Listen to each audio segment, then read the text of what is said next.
Welcome to Embodied Microdosing, where we explore the miracles that happen when we combine intentional doses of sacred mushrooms with trauma-informed somatic practices. Hi, I'm Rai, and this ministry is on a mission to help you embody healing. Let's answer your questions and call in expansion so you can integrate these highly effective evidence-based tools into your journey. Embodied microdosing is where science and spirituality meet to awaken the healer within. Let's take one conscious breath together.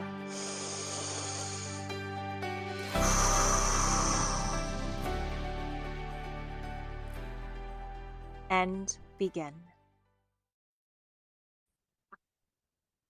Hello, and welcome to this free class, How to Show Up for Yourself This Winter. We've got people coming in the Zoom room. This will be replayed on the Embodied Microdosing podcast. If you're not already listening, I'm sharing some really good, rich content on the podcast, inviting you to subscribe if you're a podcaster. Otherwise, this will be replayed inside of the ministry. Beautiful to see you outside there, Chelsea. Thank you for sharing your scenery of winter as a teacher. We're going to be just touching in with the theme for this month and for the upcoming Embodied Microdosing Challenge, slow down.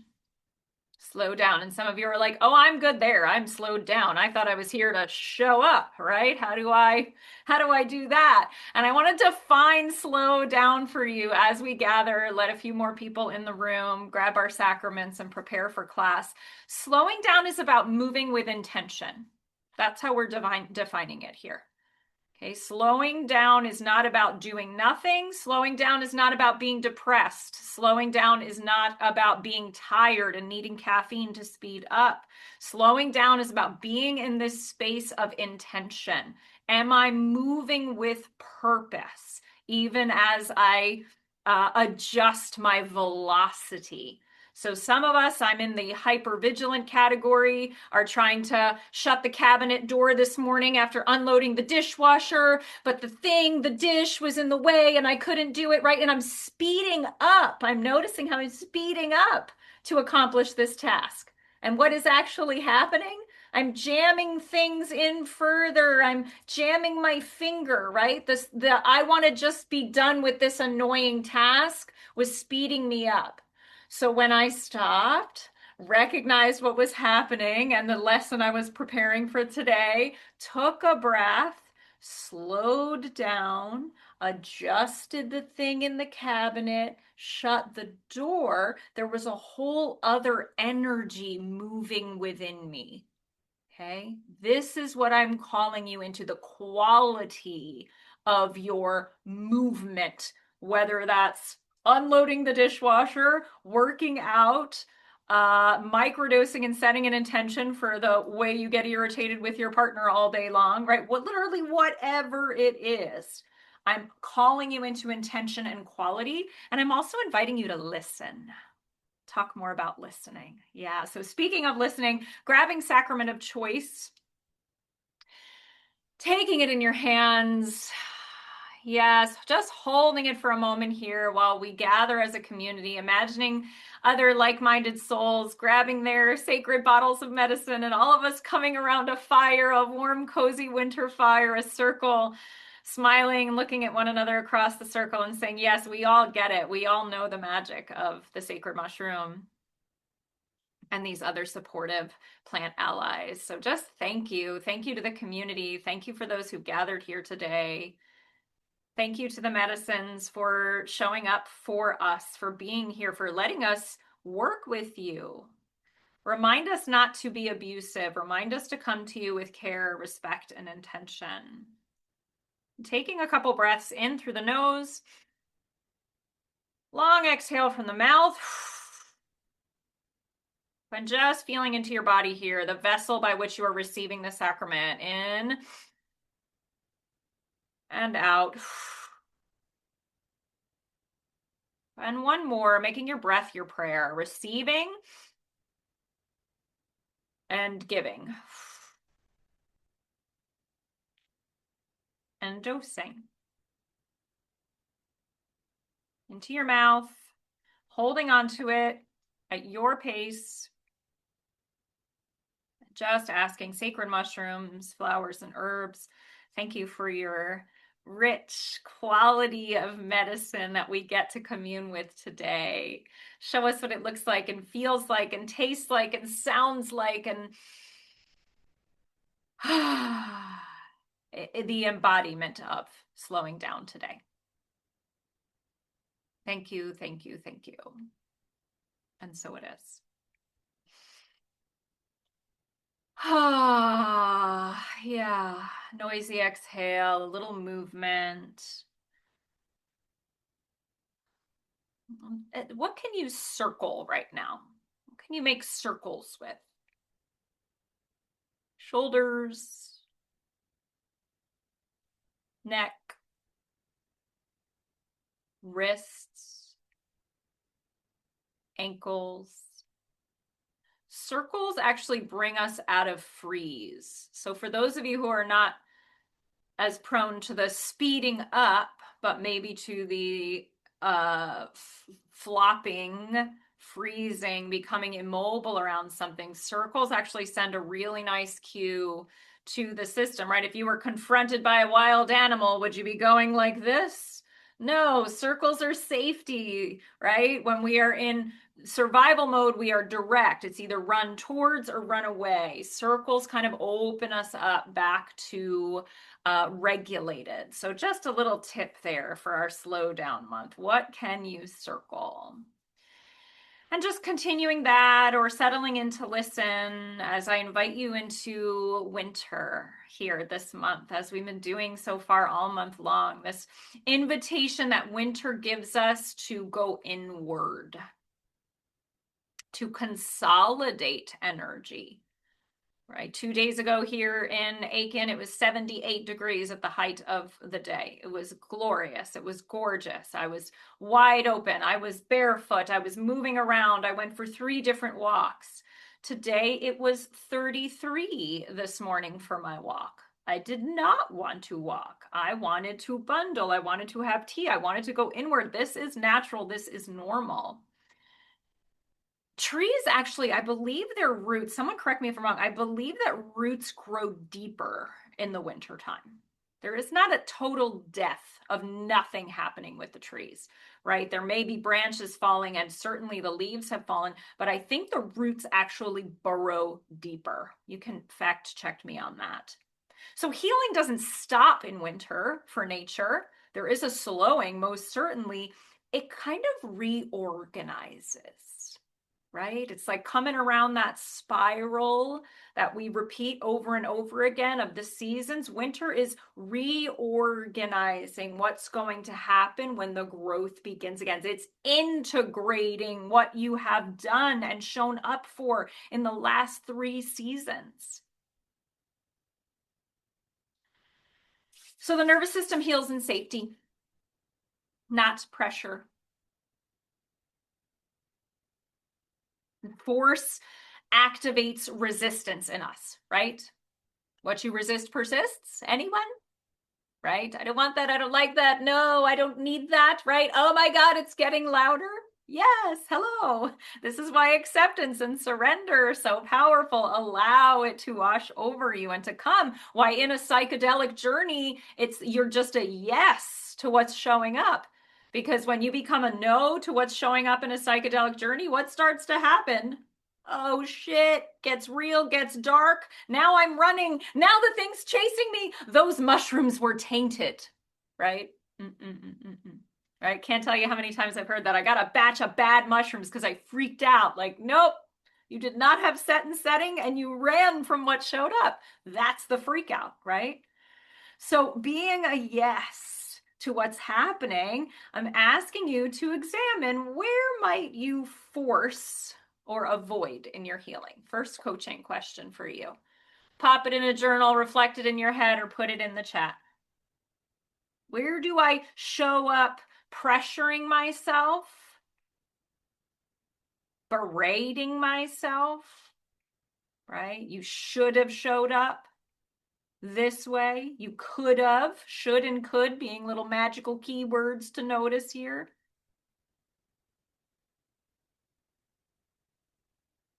Where are you doing that now? Be honest with yourself. And what might be different if I chose safety over speed or pressure? I got to be honest with you, I get afraid that I'm going to do nothing.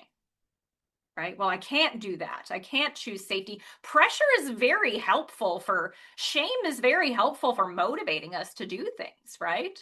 It's not all bad. There's perks to pressure, right? I had a teacher who called it trauma drive. And then when you start to heal the trauma, it's like, oh my God, I'm not as motivated at work. First thing I noticed was my house was messier when I started to really heal trauma, because part of my feeling of control was everything has to be exactly where I need it to be or else I'm very uncomfortable. And once I started to be like, I'm a little more comfortable with being uncomfortable, it was like, man, the side porch looks like shit. And it's been weeks. And every day I come out here and I'm like, man, I used to be crazy about this shit. Oh, well, I'm just going to look the other way. It's mildly annoying me, right? And yours might be different. Yours might be you were more comfortable with messes. And now as you heal, you need more order. But yeah, my side porch looks like shit, right? And I get to go like, that is evidence of healing for me, who used to be like, I can't function because the side porch is messy.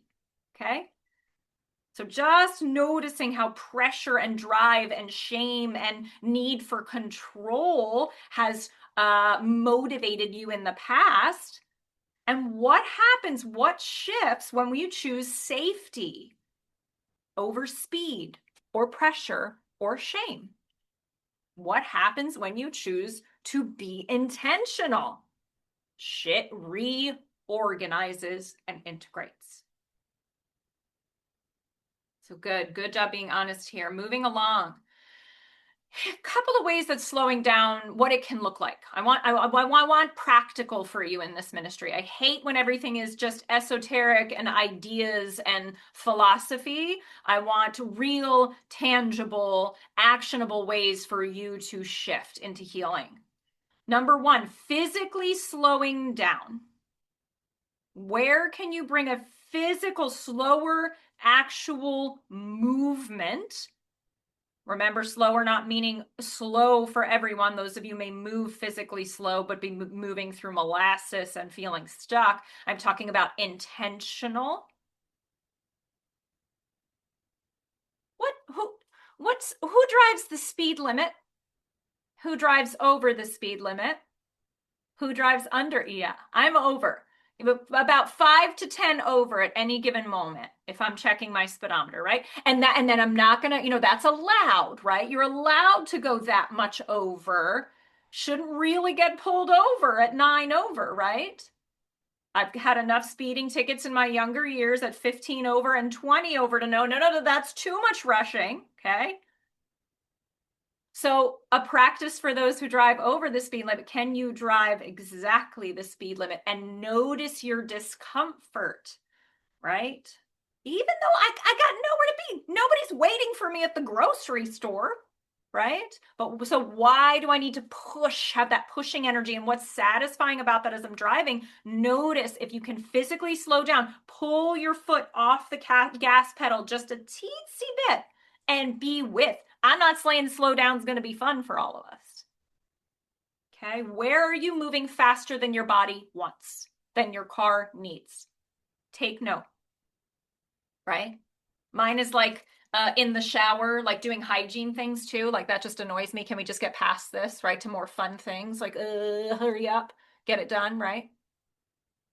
Some people can really slow down in that. Ooh, this oil feels good. And the steam from the shower, I'm like, right? But this morning I went slow and I oiled slow in preparation for this. And it was mildly annoying, but I also practiced some embodiment and noticed where my hand was touching my skin and the smell of the oil. And I let the sensations and the body, hint, draw me into the slowdown. Well, the mind did what the mind does, because the mind's going to do what the mind does. So challenge yourself. Be specific right now in your journal. What's one thing I can practice slowing down with? One area. When I first started doing this, I cleaned the toilets slowly. And I remember crying. I hate cleaning. I don't want to clean boy urine off toilet slowly. I want it to go quickly, right? But the practice brought me into that discomfort. What's one area, one thing, one way that you can practice physically slowing down right now, today, this week, this month, this winter?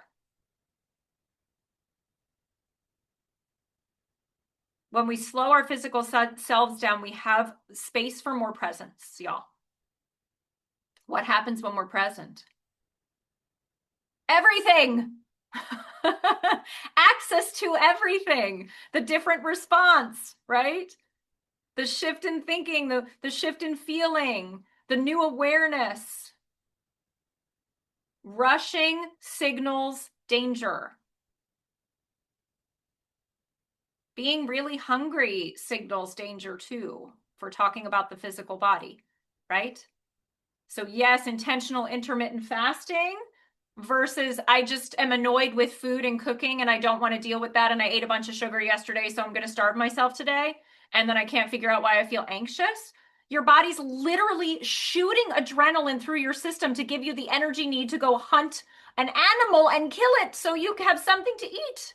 Okay, this is so primal, right? And that protein, y'all know how crazy I am about protein. That protein often gives our nervous system, always gives our nervous system the cue, okay, we're safe, we're good, we're full, we're satiated. We can focus on other things other than survival, literally. Same with hydration, with minerals. Maybe I'll talk more about salt during this challenge. Your body can only be where you let it arrive. And you have more control over this than you think. Don't let the pace of the world dictate your pace. Move to another lane and slow it down. Okay?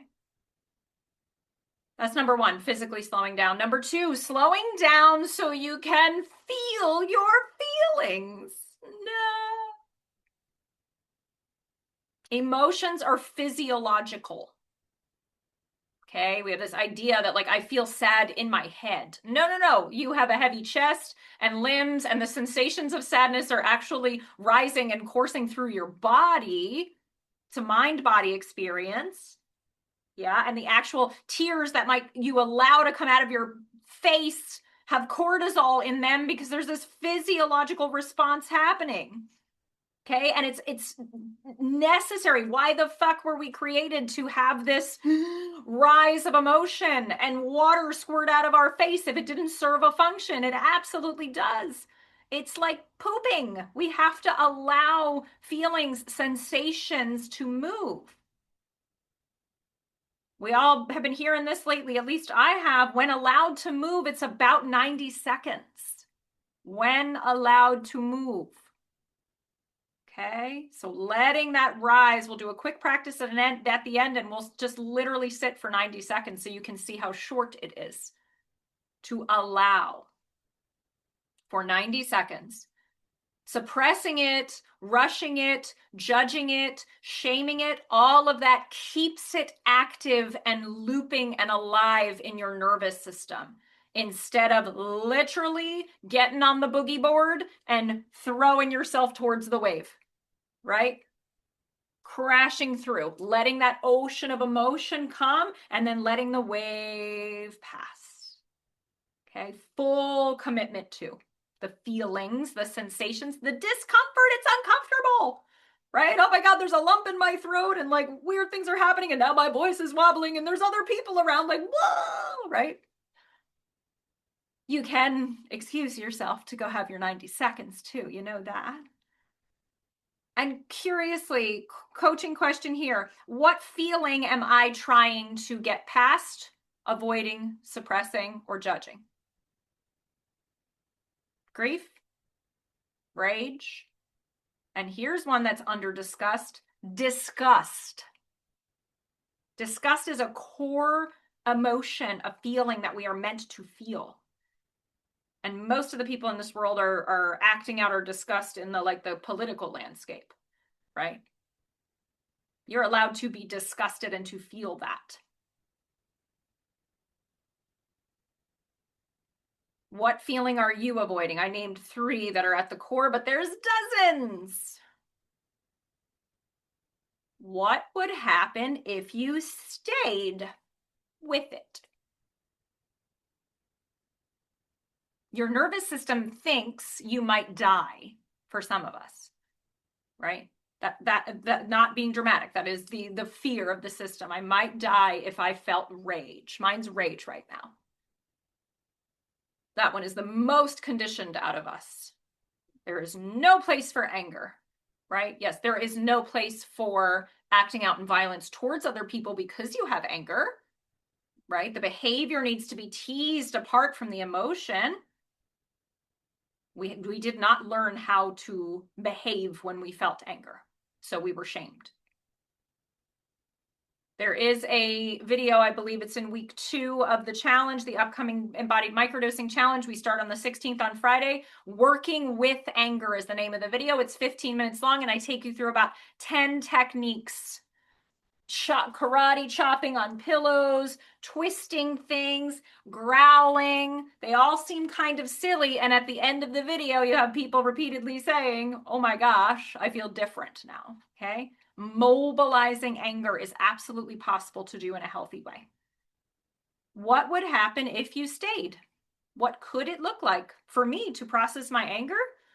I don't know, maybe I wouldn't have dreams occasionally where I'm screaming at my mother in the dream, right? Literally like screaming. Yeah.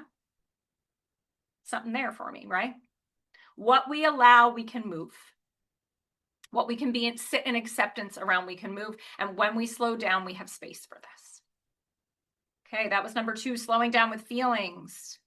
Number 3, slowing down to receive guidance. Do a lot of asking in the spiritual space. Perhaps I'm asking you to ask, set intentions, pray, open up spiritual space. This is all highlighted in the challenge as well for those that are going to walk through it starting on Friday. But do we listen? Are you listening? Right? Asking requires there be a call and response. If we ask, we need to listen. This is why so many of us are triggered by other humans in real life. They don't listen to me, right? They're just waiting for their turn to talk. I'm not seen. And are you actively practicing listening? I do with humans. I don't so much with spiritual support. Oh, I'll listen while I'm doing life. Oh, look, a sign, an animal, right? Oh, that's a fun way to listen. But do you just sit, right? Active listening. And our guidance often comes through sensations, okay? A gut knowing, a tingle, hairs rising on the back of the neck or the arms, right? These are ways that we can be communicated with and listen to the spiritual realm, and which I believe happens through the nervous system. It's like a conduit, as well as through the mycelium in nature. These are the channels by which spirit, source, God, creator speaks to us and through us. So speed kind of drowns out that subtle pulse, right? And when we're slowed down, it's like, oh, I can hear the heartbeat of me and nature and the mushroom and the angels all kind of communicating something. When we go into those larger doses with mushrooms or any other psychedelic, we're tapped into that pulse. And then we think, oh, I have to get back to medicine space to even feel God again. That's the danger. That's why we got people who are on their 500th ayahuasca journey. And it's like, dude, it's not working if you're looking for 501, right? Like they are teaching you how to apply in your own life, how to listen. So where are you asking and not listening back? Be honest with yourself. Where are you asking or wishing or whining or hoping or visioning or wondering or pondering, right? But not listening. This is why we ask the medicine in our prayer, show me, right? Show me what it looks like to choose to slow down. Show me what it feels like to feel my feelings fully for 90 seconds when they rise. Show me what I need to know to listen. Make it your intention. If any of this is foreign that I'm bringing up, if anything here feels like, I don't know, perfect. Ask the mushroom, right? Where am I not listening? I don't even know.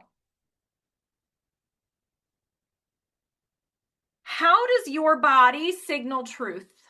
Another coaching question for you, another point of curiosity. What are your little spidey senses do when you know, like, yep, that's my hell yes, right? I got that gut feeling. I got that leaning forward. I've got that chill. I've got that knowing. Everybody's senses are going to do it a little bit different. How do you signal truth? How do you know, boom, source is speaking through me? Okay, so we're not just praying, we are listening.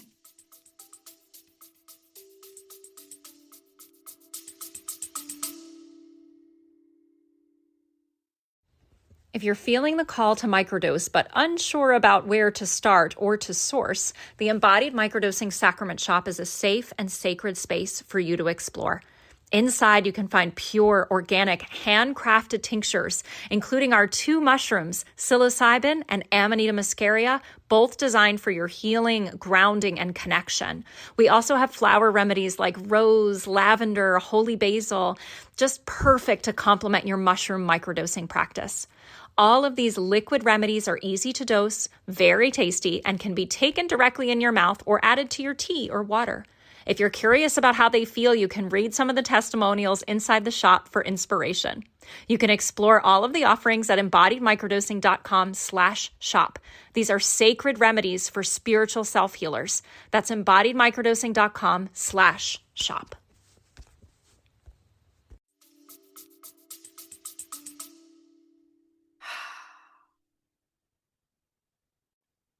All right, here's how we're going to do it this winter. You ready for the formula?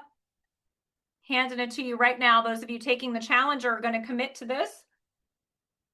This is what I studied in 2023, 40 participants over 20 weeks. What is the formula? How do we microdose in a way that moves us forward, takes us out of the spinning and the spiraling and the shame and the suppression, and brings us into this presence and acceptance and velocity, however slow it might be, with our healing work. Consistent microdosing practice for a set amount of time. We're going to do 4 weeks for the next challenge. I studied 20 weeks. And in my book, I talk more about the 6 to 12 week window. So no perfect number here, but you pick, what is my set amount of time? I'm going to say 4 weeks is a good minimum and 20 is a good maximum, but 12 is really a sweet spot. That's a season, right? 10 to 12. What is my set period of time? You've got to choose what your nervous system can hold. Some people hear 12 weeks and they're like, oh my God, I don't even know what I'm doing next week. I cannot commit to 12 weeks of this, right? Go 4 then. And some people have 4 and they're like, I'm barely getting started at week 4. Go longer. But pick right now, just choose. If you're doing the challenge with us, free for members, $57 for anyone else in the ministry, you're doing 4 weeks. It's a perfect amount of time to get a little velocity and have my full support. Okay, so pick your season. And you're going to consistently microdose with any one of the sacraments offered in the ministry over those 28 days. Now, if you're working with the original sacrament, we know that you can't dose every day. Let's talk about 2 to 5 times a week, though. We really want to push the envelope on the consistency, especially if you're the type that's like, maybe today's a dose day, maybe not. And all of a sudden a week or 2 or 3 goes by and you're not dosing. And then you message me and say, I don't know why, but I'm falling into a black hole and I'm not sure what to do. And are you dosing? No, right? It's never the perfect day. This is why we create a protocol, because it's not about waiting for the perfect day. It's about saying, I am committed to dosing with consistency. So 2 to 5 times a week with the mushroom. If you have rose sacrament, I'm going to be working with rose every day for 28 days. I've never taken it that consistently. And this is a dieta. This is how we just sit with one medicine in communion as a study, right? What does the rose have for me over 28 consecutive days? Amanita can be taken pretty consistently. I'm still studying whether we need breaks. For safety's sake, I say yes, take breaks. But I think anyone here who wants to work with Amanita for 28 consecutive days can absolutely do that during the challenge and during your 4-week window or 6 or 8-week window you're choosing. Okay, so this is about consistency within this window. Okay, that's number one. We microdose. And then number two, part of the formula, we practice about 60 minutes per week of embodiment. That's not per day. That's less than 10 minutes per day if you want to break it down. Okay, I set my timer for 10 minutes before I got on this call for you all so I could feel 10 minutes in my body.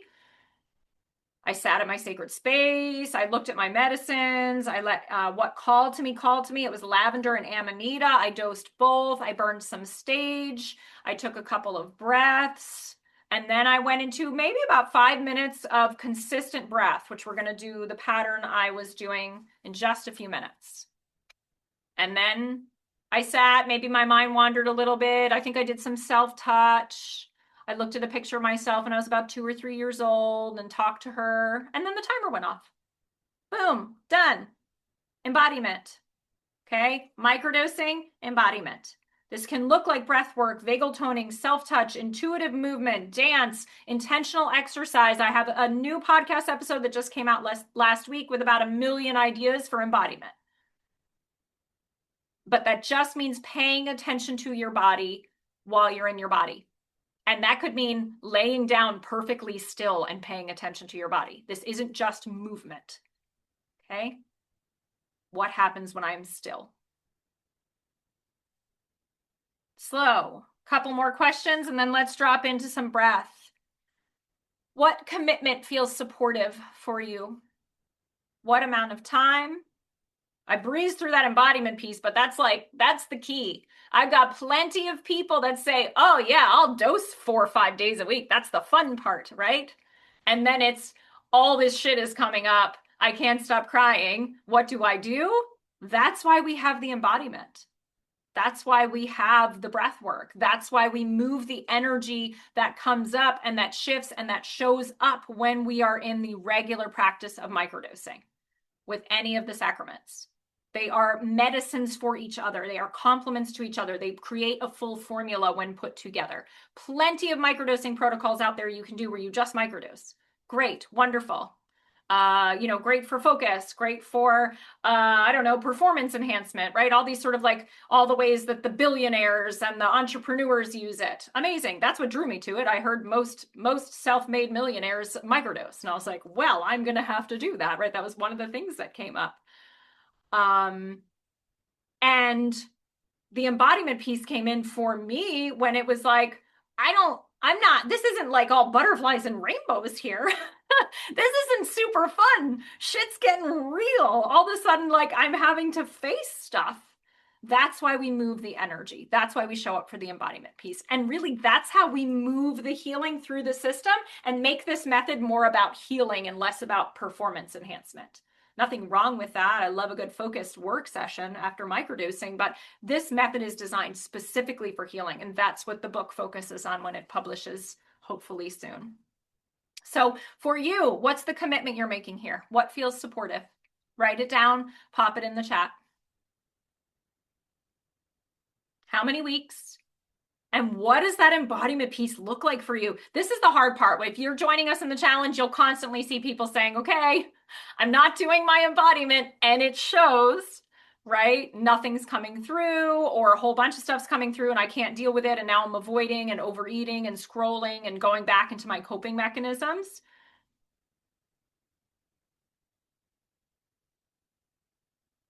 What commitment feels supportive for you? And what is this consistency going to do for you? Most people are not great at being super consistent with a new intention. There's our like 5% of crazy type A people put my husband in this category. I totally want to punch him when he's like, tomorrow morning, I'm going to start doing this 100 times every morning. And then he just wakes up every day and does it. And I'm like, I hate you, right? Like, it's such a struggle for me. Like, right, no, I said I was going to do that, right? We're not all built type A like that, right? And the flip side of that coin is that he struggles to then let go of something that's no longer serving him because I said I would do it every day, and the OCD is controlling that, right? There's a bondage to that too, right? And there's a bondage to like being in chaos all the time too. So how can we come to this more middle nuanced place with showing up for ourselves where we can forgive the day we forgot or skipped it and come right back to, I'm going to show up for myself again. I'm going to keep the promise that I made to myself. This is how we build trust. Do not write down that you're going to do some crazy shit. I'm going to do breath work every day for 15 minutes and not miss one day, knowing that that might be hard for you, right? You break trust when you don't show up for what you said you were going to show up for. So this is why we microdose. This is why we do 10 minutes, 5 minutes, 7 minutes, 2 minutes. Start with 1 minute a day of embodiment. I used to just do my 10 breaths. Can count them on my finger. Breath 1, 2, 3, 4, 5, 6, 7, 8, 9, 10. And by breath 3, I was annoyed. When is this over? Right? This is how we detox the need for dopamine and build that trust and ability to stay with what's uncomfortable, annoying, boring, not fun. We're going to do some breaths in just 1 minute. Let me make sure I asked you the questions I want to ask you. Okay. Drop in for about 5 minutes. I want to formally invite you to join us inside of the challenge. We usually have a lot of fun. There's a nice sized group. We all get to know each other. It's in a separate section on Mighty, and we do spend 4 weeks. You get 3 prompts per week, encouraging you to answer them. What is my intention?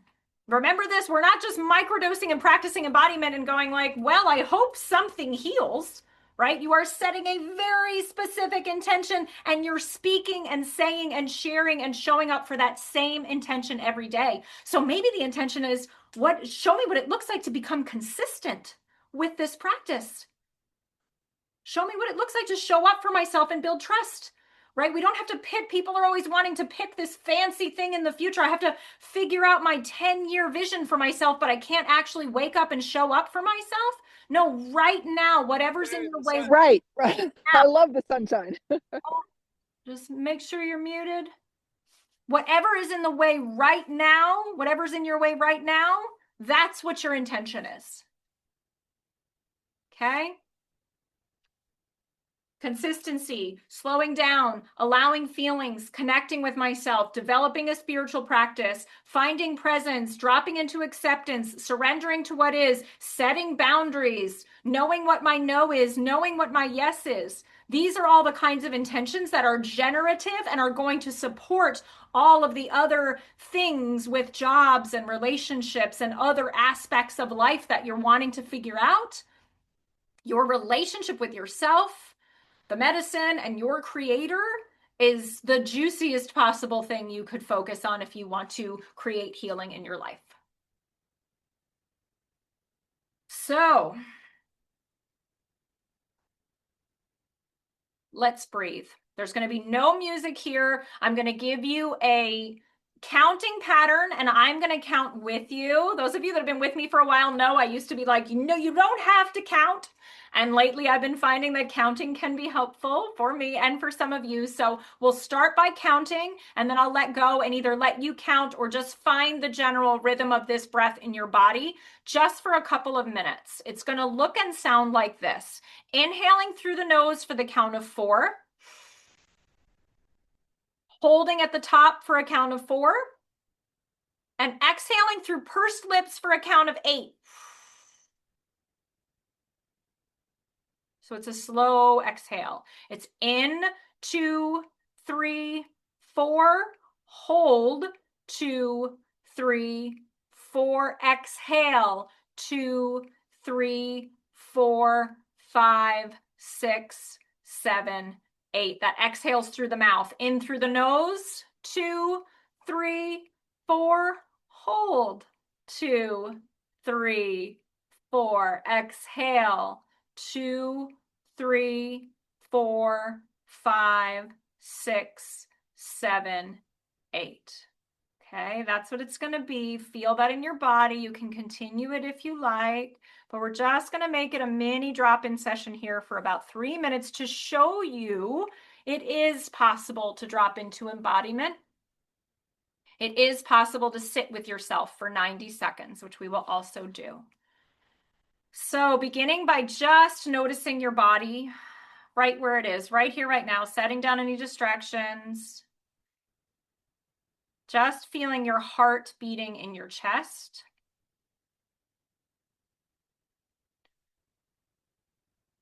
Your feet and legs just as they are. Maybe sending out some wintertime roots, as if you are a tree. Your legs, your feet, your bottom, all of them the place on fertile soil where the roots of the tree of you are actually burrowing down deeper this winter, allowing you to get more solid in you. Yeah, that's it. Feeling those roots connect down. And then feeling that your upper body, your heart, your throat, your head, the top of your head moving up as if the tree is growing up. There you go. Connecting up to source, God, creator, universe, whatever you believe. And just feeling that tug down and the pull up. Yeah, and how you are just, you're the conduit between heaven and earth.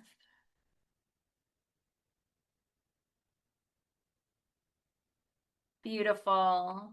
And from this place, we're just going to ask Creator Source, sacred mushrooms, plants and flowers, the sacraments we work with, show us how to use our breath and our body to slow down and be intentional this winter. As we begin this breath pattern, in through the nose, 2, 3, 4, hold, 2, 3, 4, exhale from the mouth, 3, 4, 5, 6, 7, 8. Good. In through the nose, 2, 3, 4, hold, 2, 3, 4. Exhale slow from the mouth, 3, 4, 5, 6, 7, 8. And just continuing this pattern, you can count yourself or let go of the numbers and just feel the pattern in your body, intuiting when it's time to inhale, when it's time to hold, and when it's time to let go and exhale from the mouth. Long and slow. That's it. Keep that going.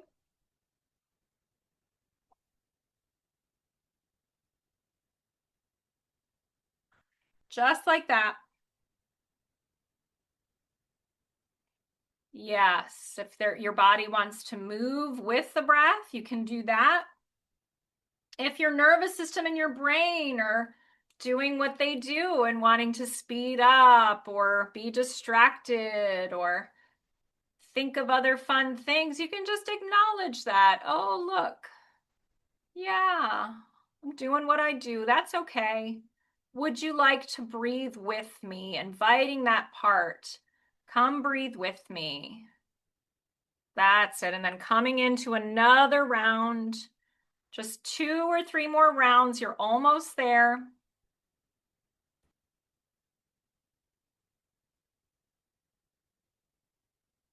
Almost there.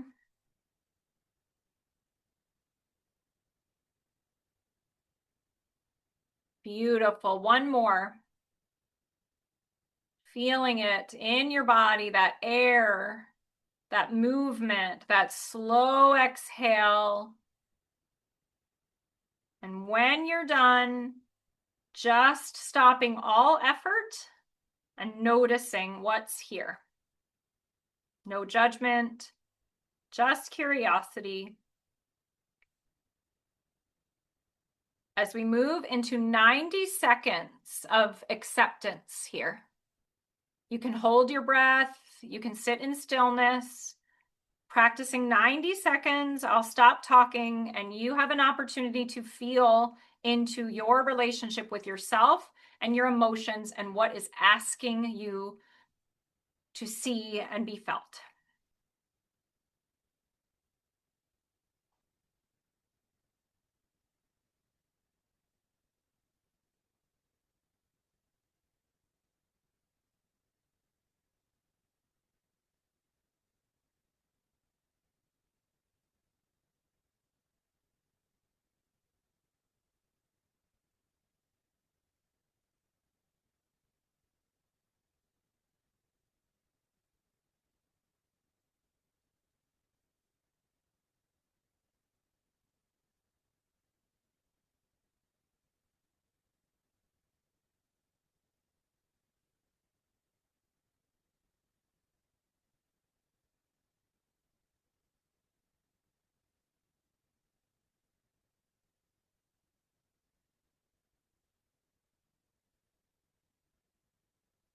About 30 seconds left here.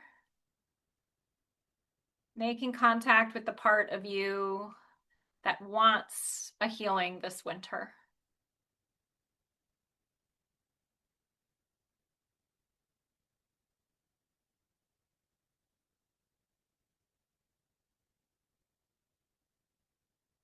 Giving yourself permission next time you feel to let the energy flow.